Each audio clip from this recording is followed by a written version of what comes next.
ses parents et admirait leur dévouement et leur résilience. Pourtant, il ne pouvait s'empêcher de ressentir un certain malaise face à cette existence monotone. Le travail répétitif de son père, les sacrifices constants de sa mère, tout cela lui semblait une prison invisible qu'il refusait de subir. Léo aspirait à autre chose, à une vie plus grande, plus éclatante. Il rêvait de succès, de reconnaissance, de pouvoir sortir sa famille de cette routine oppressante et de leur offrir un avenir meilleur. À l'école, Léo se distinguait par son excellence académique. Il était l'élève modèle, celui qui obtenait toujours les meilleures notes et participait activement aux activités parascolaires. Ses professeurs le voyaient comme un jeune homme prometteur, destiné à de grandes choses.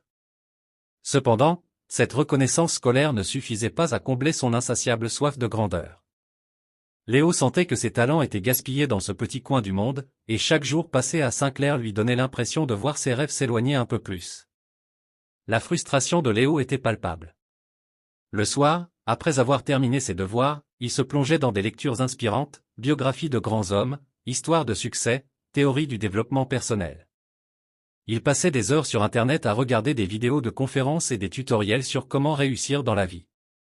Chaque succès qu'il découvrait nourrissait son désir de briller, mais renforçait aussi son sentiment d'impuissance face à la réalité de sa situation actuelle.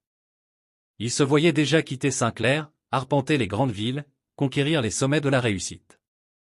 Il rêvait de grandeur et de reconnaissance, de vivre une vie pleine de défis et de victoires. Pourtant, ses aspirations grandioses entraient en conflit avec la réalité de son quotidien. Ses parents, bien qu'encourageants, ne comprenaient pas toujours l'ampleur de ses ambitions.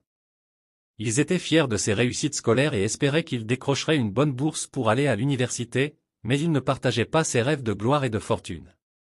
Léo sentait le poids de leurs attentes sur ses épaules. Il savait que ses parents comptaient sur lui pour réaliser ce qu'il n'avait pas pu accomplir. Cependant, il craignait de ne pas être à la hauteur, de rester prisonnier de cette petite ville et de ses limitations. Cette peur de l'échec le hantait, le poussant parfois à des excès de travail et de perfectionnisme. Léo, en quête de sens et d'évasion de son quotidien monotone, avait pris l'habitude de se promener seul dans les bois entourant Saint-Clair.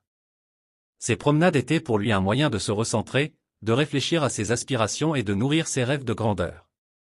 Un soir d'automne, alors que la lumière du jour déclinait et que les ombres s'étiraient sous les arbres, Léo s'enfonça plus loin que d'habitude dans la forêt.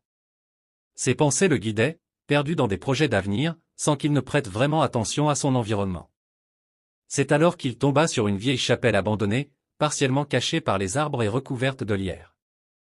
Léo n'avait jamais vu cet endroit auparavant, et il sentit immédiatement une aura mystérieuse émaner de la bâtisse délabrée.